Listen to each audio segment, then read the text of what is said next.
Hello. नमस्कार दोस्तों। कैसे हैं आप लोग? आशा करता हूँ अच्छे होंगे। आप सभी लोगों का अपने इस चैनल पर बहुत बहुत स्वागत करता हूँ।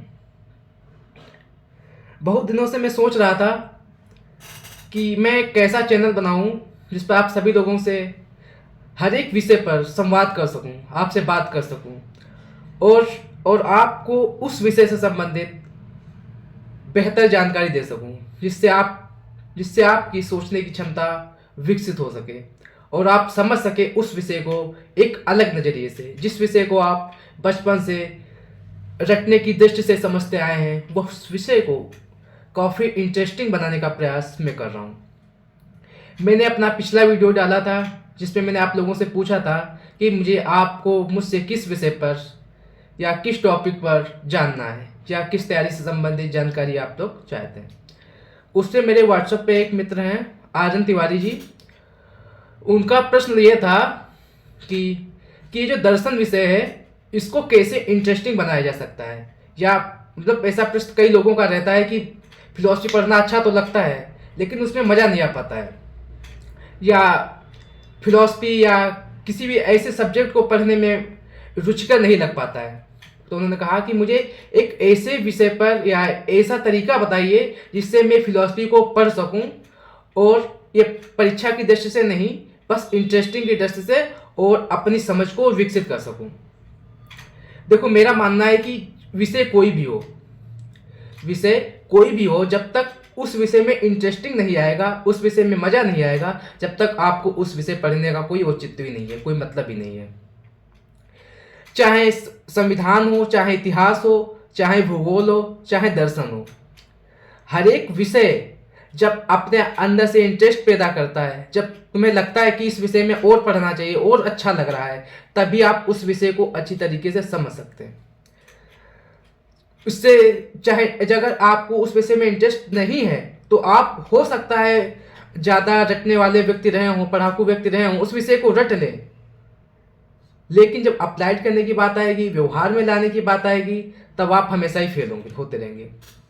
आज जो मेरा विषय है वो है फिलॉसफी को कैसे समझें, और एक आम व्यक्ति फिलॉसफी को किस तरह से पढ़ सकता है, उसमें इंटरेस्ट ला सकता है, और उसका अप्लाइड अपने लाइफ में कैसे कर सकता है। देखो, दर्शन एक विषय ही ऐसा है, जब तक आपको उस विषय में इंटरेस्ट नहीं होगा, आप उस विषय को पढ़ ही नहीं सकते हैं। यहाँ पे रटने की कोई आवश्यकता ही नहीं है। आपको उस व्यक्ति को उस विषय पर सोचना है, तर्क के साथ सोचना है। आप लोग हम अपने समाज में देखते होंगे, जो ज़्यादा गहरी बात करता हो, लोग सोचते हैं कि लगता है तुम दार्शनिक हो, या कोई ज़्यादा पढ़े लिख जाए या बहुत ज़्यादा कर ले, पढ़ाई लिखाई कर ले, तो लगता है कहेंगे आप लगता है फिलोसफर बन गए हो या दार्शनिक बन गए हो। क्या है फिलोसफी में, दार्शनिक में? इसमें आप देखते होंगे, जब भी आप इसमें किसी भी विषय को पढ़ रहे होते हैं, चाहे दर्शन हो, चाहे कोई भी विषय हो, जब तक आप उसके डीप लाइन में नहीं जाते हैं, उस विषय को डीपली नहीं सोचते हैं, या उस तथ्य को जो जो जिस विषय में वह तथ्य दिया हुआ है वो डायरेक्ट एक्सेप्ट कर लेते हैं, ये फिलॉसफी के बाहर कहा जाता है। जब भी आप किसी भी विषय को, फिलॉसफी को किसी भी विषय पर अप्लाई कर सकते हैं। फिलॉसफी एक विचारधारा भी हो सकती है, दार्शनिक विचारधारा, कि जिसमें आप किसी भी बात को यह तरीके से नहीं मानते कि यह उस धर्म के द्वारा कही गई है, या उस व्यक्ति के द्वारा कही गई है, या उस समूह के द्वारा कही गई है। आप सोचते हैं कि यह वास्तव में मेरे लिए सही है या नहीं है। उस व्यक्ति की परिस्थितियां तय करती हैं कि यह विचार मेरे अनुसार सही है या नहीं है। जब आप ये सारी चीजें सोच अपने आप में, अपने अंदर से ही सोचने का प्रयास कर देते हैं, तब आप सोचते हैं, थोड़ा सा दर्शन के लेवल पे सोचने का प्रयास करते हैं कि ये जो विचारधारा या परंपरा आदिकाल से चली आ रही है, वह दरअसल विचारधारा गलत थी। उस पर आपकी क्या प्रतिक्रिया होती है? आप डायरेक्ट उसको एक्सेप्ट कर लेते हैं, या उस पर संशोधन करने का प्रयास करते हैं, या आप ये सोचते हैं कि या ऐसा क्यों हुआ होगा, आखिर में उस समय की क्या परिस्थितियां रही होंगी, तब यह परंपरा बनी थी।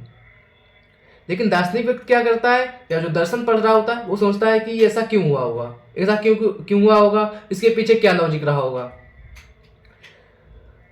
चूंकि दार्शनिक जो इतिहास है, चूंकि पृथ्वी जो यूनिवर्स का बने हुआ समय है लगभग 5 अरब वर्ष हो चुका है, और इस पे पता नहीं कितनी ट्रिलियंस में प्रजातियां हैं। जो डाटा दिखाया जाता है वो दिखाया जाता है कि लगभग 1 ट्रिलियंस प्रजातियां हैं। उसमें से होमोसेपियंस एक है, उसमें से भी एक आती है जो मनुष्य व्यक्ति की प्रजाति है। जब व्यक्ति जो यहाँ पर यह सोच सकती है, जिसके पास यह क्षमता दी हुई है, वह व्यक्ति तर्क कर सकता है, विचार कर सकता है, सोचने की क्षमता विकसित कर सकता है।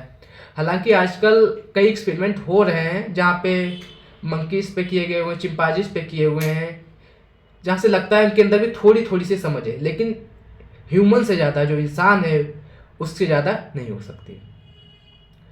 जब भी हम किसी भी दार्शनिक पहलू को देखते हैं या उस पर विचार करते हैं, या किसी भी विषय पर कि इंसान क्यों बना, क्यों क्यों बना, अभी मैं आपको एक बुक सजेस्ट करूंगा, अगर आप पढ़ना चाहें तो उस पुस्तक को पढ़ सकते हैं।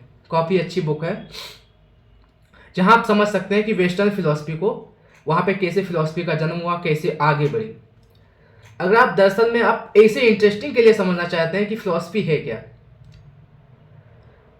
तो आप पाएंगे कि आप किसी दूसरे से क्यों शुरुआत करना, अपने आप से शुरुआत करो कि मैं कौन हूँ, मैं कहाँ से आया हूँ, मैं यहाँ पर ही क्यों हूँ, मैं आपसे बात क्यों कर रहा हूँ, क्या इसके पीछे कोई निश्चित उद्देश्य है कि यह दुनिया किसने बनाई, ये दुनिया इतनी सिस्टमेटिक तरीके से क्यों बनी, क्या ईश्वर है या नहीं है, क्या आत्मा है या नहीं है, क्या मरने के बाद में मोक्ष की प्राप्ति होती है या नहीं होती।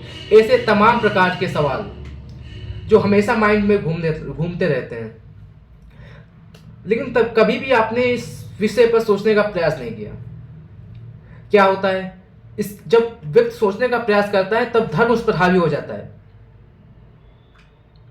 जब भी वेस्टर्न में एक फिलोसफर हुआ, उसने यह बताने का प्रयास किया कि जो पृथ्वी है सूर्य का चक्कर नहीं, सूर्य का चक्कर लगा रही है।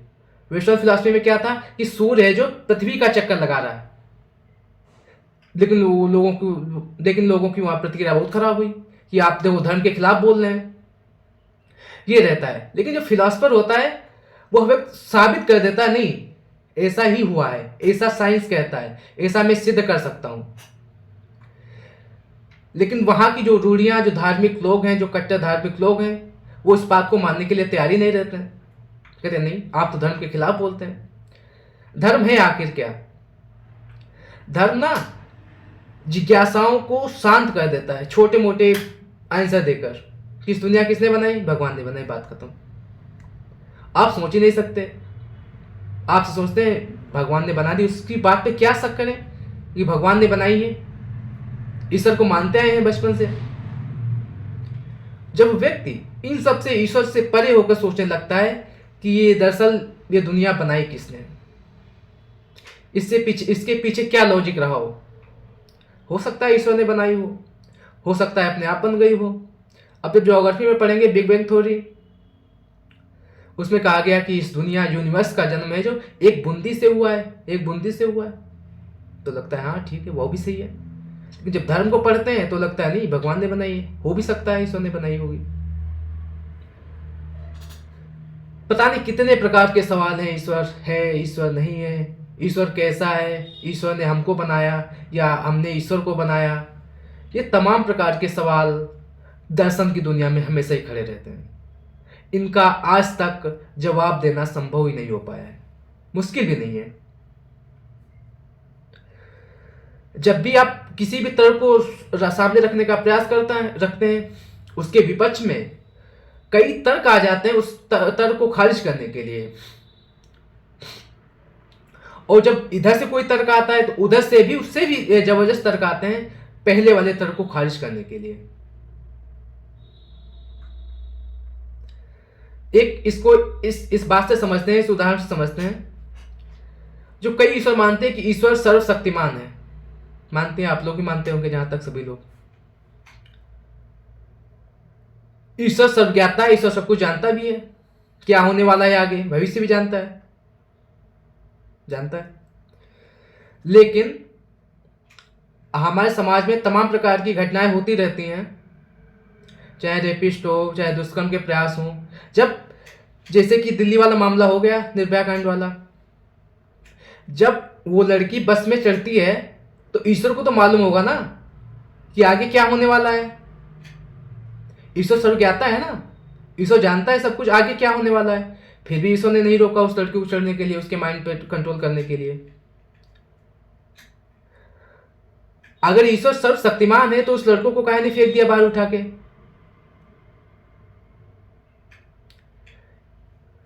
लेकिन इसके इसके विपरीत में जो तर्क देते हैं लोग, कहते हैं कि नहीं, ईश्वर ने सबको फ्री छोड़ रखा है इस दुनिया में, कि आप जाओ, सबका हिसाब ऊपर होगा, आप यहां चाहे जो भी करें, इन सबका हिसाब हम करेंगे, आपका ऊपर ऊपर आओ। यहां सभी को फ्री छोड़ रखा है। अगर यहां भी ईश्वर आपके ऊपर प्रतिबंध लगाएगा तो आप जी नहीं पाओगे।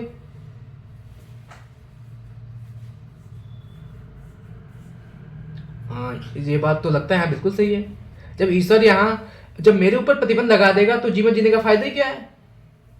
ये तो ईश्वर के कठपुतलियों पर ही नाचते रहते हैं बचपन से, या जब से जन्म होता है। इसीलिए जब दर्शन पढ़ो, चाहे बेसिक से पढ़ो चाहे कहीं से भी पढ़ो, स्टैंडर्ड लेवल जाते ही जाते हैं, तब समझो कि आखिर ऐसा क्यों हुआ होगा।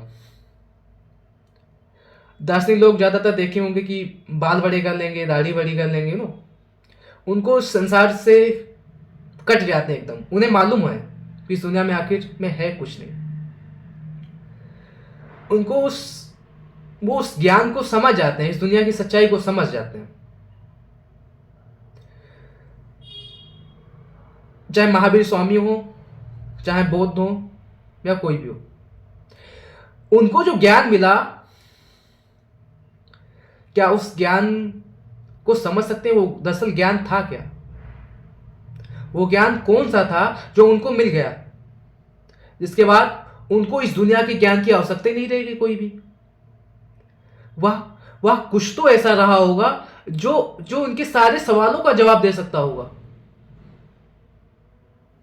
या सामान्य व्यक्ति क्या सोचता है, नौकरी मिलेगी या नहीं मिलेगी, या आगे क्या होगा क्या नहीं होगा, शादी होगी या नहीं होगी, पैसा होगा नहीं होगा, आईफोन होगा नहीं होगा, अच्छा घर होगा या नहीं होगा,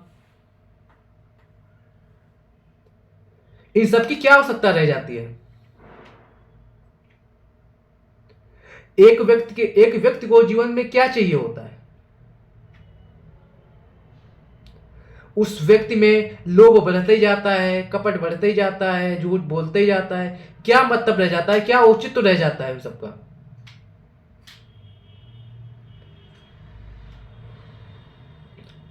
जब भी देखो, मैं अपने बात पे आता हूं, बौद्ध पे उनको कौन सा ज्ञान मिल गया था जिसके बाद उन्होंने कोई आवश्यकता नहीं रह गई थी। लोग आते थे उनके पास में तो कहते थे, बाबा मेरे लड़के को आज रोजगार मिलेगा या नहीं मिलेगा, आज काम मिलेगा नहीं मिलेगा, या कि ईश्वर है या नहीं है। तो बौद्ध को लगता था, बुद्ध भगवान को, कि क्या सवाल पूछ रहे हो यार, ये कोई सवाल पूछने वाले हैं?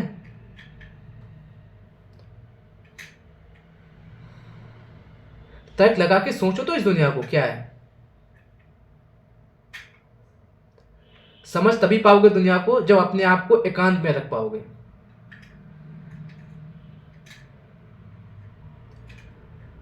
एक हिंदी में शायर हुए हैं, शायरी क्या पोएट कवि हुए हैं, इनकी एक पोइट्री है 2 लाइनों की, वो मुझे बहुत अच्छी आती है। जो फिलोसफर होता है कि सिर्फ शायर देखता है कह कहे की असलियत, हर किसी के पास में वो नजर होती नहीं। मतलब शायर ही समझ सकता है कि कहा कही की असलियत, और हर किसी के पास वो नजर नहीं होती देखने की। ईश्वर को वही देख पाएगा जिसके पास वो नजर होगी। जीवन को सही जीना तरीके से वही सीख पाएगा जिसके पास वो नजर होगी जीवन को सही तरीके से देखने की। और दर्शन